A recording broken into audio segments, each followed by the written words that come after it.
Good morning. So today is day 9 of the Joy program. That means that you should be writing down your next 10 things to be thankful for, and that should bring you to a total of 90.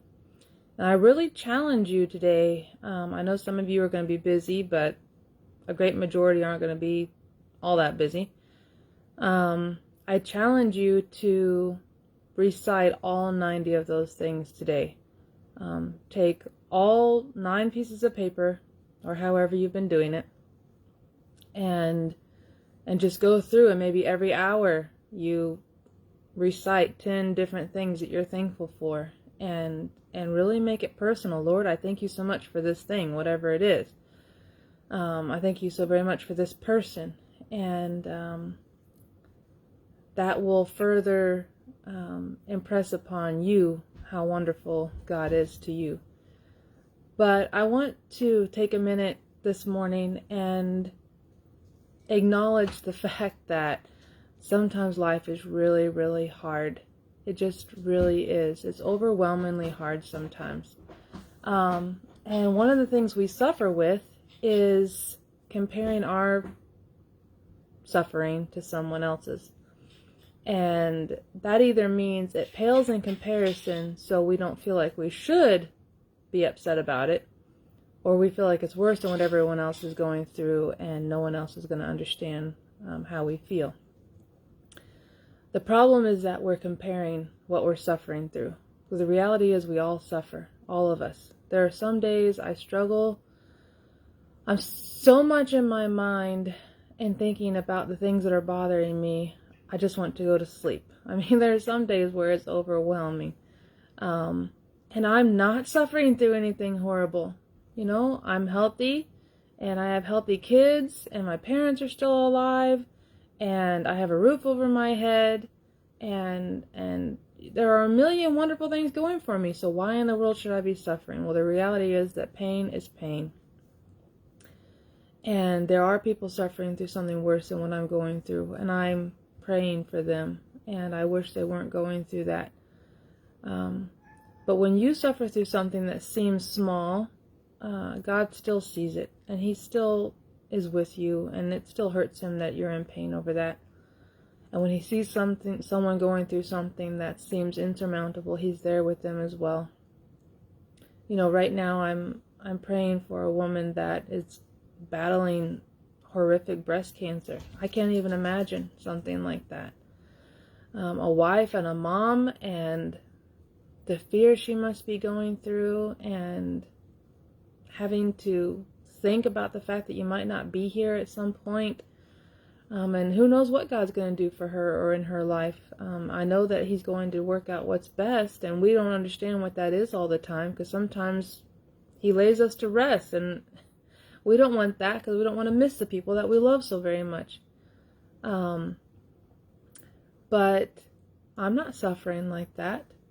And I'm thankful to God that I'm not. But it doesn't stop my ability to pray for someone who's suffering like that.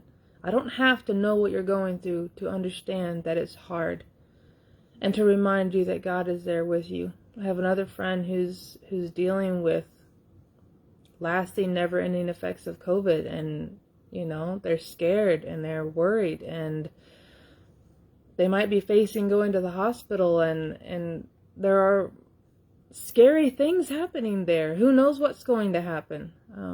But God knows what's going to happen. And none of us know. None of us know what's going to happen. You know, no one knows this morning that they're going to go get into a car accident and not make it home tonight. But that will happen to someone. And we can't always prepare for that.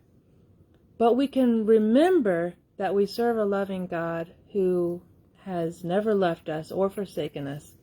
And He's not starting now. And the more scared we are, the closer He's drawing to us. We just cannot let the fear separate us from Him. He wants to hold us in the palm of His hand. He promises to do that. He promises to carry us when we're weak and too weak to carry ourselves. And He promises that He hears us when we cry out to Him. And we have to trust that His answer and His Sometimes seeming delay in an answer is for our best. And in the meantime, we grasp onto Him with all we have, no matter how little it is. It's Him we need to be holding on to. We cannot let Him go because He has never let us go. And a lot of the things that we suffer from, we cause ourselves. And we're tempted to say, God, why me? Well, sometimes we're in the situation because we made that mistake that put us there. And I've definitely been there. But there are other things that the environment causes, that Satan causes, that sin causes, and it's not anyone's fault necessarily, and we're still suffering, and we will continue to suffer because we live in a simple world, and that's a horrible reality. But the other reality is that God is with us no matter what we're suffering through, no matter what Satan's trying to do to us, no matter what the world is doing, no matter how bad COVID is getting, no matter who's in the presidential office, no matter what is going on. God is still with us, and His plan is still perfect, and He still hears our prayers, no matter how weak they are, and He loves us infinitely. So don't compare your suffering to someone else's. I know you're suffering. You're going through something. Everyone is, and it might be less than someone else is going through, and it might be more. Go to God with that. Ask other people for prayer, no matter how little it is. I don't care if you have a paper cut, I'll pray for you. If you just lost your child, I'll pray for you. I don't have to know exactly how you feel in order to know that God can take care of that. God can take care of how you feel, and He can fix what's wrong and broken within you, and He can help you to have peace no matter what His answer is, and He'll increase our knowledge and understanding of His will the closer we come to Him. So I just want you to remember that when you go to God in prayer, you're talking to a friend. He is absolutely your best friend. Often we don't see Him that way. We don't think of Him like that. But that's absolutely who He is. He's your best friend. He's the one you can always count on. He's the one that's always there. When everyone else seems to have left or forgotten, He never has and He never will. And you can go to Him. There's no certain way to pray. There's no right or wrong way. If you're coming to God and you're talking to Him, you're doing it right. So I ask you to not only go to Him and pray, but share your prayer requests. If you have a prayer request today, let me know. You can send me a message. You can post it on this video, whatever you want to do. But I'll pray for you. I'll pray for you intercessorily all day, no matter what I'm doing. Because God is eager to hear and answer our prayers. And there's no one that's special in that area. We're all special. He wants to hear from all of us. And no matter how you start or end your prayer, just let the point of it be that you're talking to Him about what you're going through. Because He already knows, and He wants to give you all that He has prepared for you.